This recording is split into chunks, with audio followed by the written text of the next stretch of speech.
Welcome to சுடு தண்ணி. இன்னைக்கு நம்ம வீடியோவில் ரொம்ப சிம்பிளான ஒரு பிரெட் ரெசிபி தான் பார்க்க போகிறோம். ஐயங்கார் பேக்கரி ஸ்டைலில் ஒரு சூப்பரான மசாலா டோஸ்ட் எப்படி பண்ணுறதுன்னு பார்க்கலாம். இதில் நிறைய வெஜிடபிள்ஸும் போட்டிருக்கனால ரொம்ப ஹெல்த்தியும் கூட, ரொம்ப டேஸ்ட்டாக இருக்கனால எல்லாருமே ரொம்ப விரும்பி சாப்பிடுவாங்க. இதோட இன்க்ரீடியன்ஸை நான் டிஸ்கிரிப்ஷன் பாக்ஸில் கொடுக்குறேன். இப்போ வாங்க சேர்ந்து சமைக்கலாம். இதுக்கு முதல்ல 1 டேபிள் ஸ்பூன் எண்ணெய் சேர்த்துக்கலாம். இதில் 1/2 டீஸ்பூன் சீரகம் சேர்த்துக்கோங்க. சீரகம் நல்லா பொரிஞ்சதுக்கப்புறமா ஒரு பச்சை மிளகாய் பொடியாக நறுக்கி இதில் சேர்த்துக்கிறேன். கூடவே ஒரு பெரிய வெங்காயம் சேர்த்துக்கலாம். இந்த மாதிரி நீட்டமாக கட் பண்ணி சேர்த்துக்கோங்க. ஏன்னா மசாலா டோஸ்ட்டில் அந்த மாதிரி தான் அவங்க பண்ணியிருப்பாங்க. ஸோ அதே ஸ்டைலில் பண்ணுறதுனால சொல்கிறேன். இது நல்லா வதக்கிடலாம்.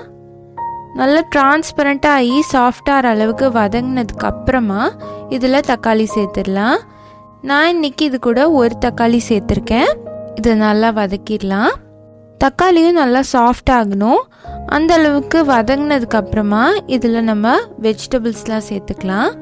நான் இன்னைக்கு 2 கேரட் துருவி வச்சுருக்கேன், அதை சேர்த்துக்கிறேன். கூடவே கொஞ்சமாக முட்டைக்கோஸ் சேர்த்துக்கலாம். அது கூட 1 குடமிளகாய் சேர்த்துக்கோங்க. இது எல்லாத்தையும் சேர்த்துட்டு நல்லா வதக்கிடலாம். சில பேருக்கு இந்த கேரட் முட்டைக்கோஸ்லாம் பிடிக்காது, ஆனால் இதில் ரொம்ப கம்மியாக தான் சேர்க்குறோம். அதுவும் மசாலாவோட நல்லா கோட் ஆகிடுறதுனால அதோட டேஸ்ட் தனியாக தெரியாது, நல்லா மிக்சடாக தான் இருக்கும். நீங்கள் என்ன அதில் போட்டிருக்கீங்கன்னே தெரியாது, அந்தளவுக்கு மசாலா ஃப்ளேவர் தூக்கலாக இருக்கும். இப்போ இதில் நம்ம மசாலா சேர்த்துடலாம். 1/2 டீஸ்பூன் உப்பு, 1/2 டீஸ்பூன் மிளகாய் தூள், 1/4 டீஸ்பூன் மஞ்சள் தூள், 1/2 டீஸ்பூன் சாட் மசாலா. இது எல்லாத்தையும் சேர்த்துட்டு நல்லா மிக்ஸ் பண்ணி விட்டுருங்க.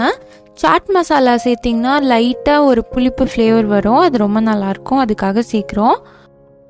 இப்போ நம்ம எல்லாமே சேர்த்தாச்சு. இது ஒரு 10 நிமிஷம் நல்லா குக் பண்ணிடுங்க. அந்த வெஜிடபிள்ஸோட பச்சை வாசனைலாம் போகணும், அந்தளவுக்கு இதை குக் பண்ணி எடுத்துக்கோங்க. இருக்கட்டும்.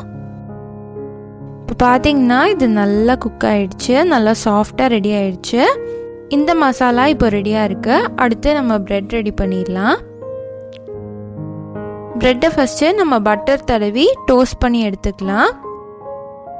இன்னொரு சைடும் நான் பட்டர் போட்டுக்கிறேன். மசாலா டோஸ்ட் எப்போவுமே 1 சைடடாக தான் இருக்கும், அதனால நான் இன்றைக்கி சாண்ட்விச் மாதிரி பண்ணல, அப்படியே தான் சர்வ் பண்ணுவேன். ஸோ நம்ம இது மேலேயே நம்ம செஞ்சு வச்சுருக்க மசாலாவை சேர்த்துடலாம். இந்த மாதிரி ஃபுல்லாக அப்ளை பண்ணிக்கோங்க.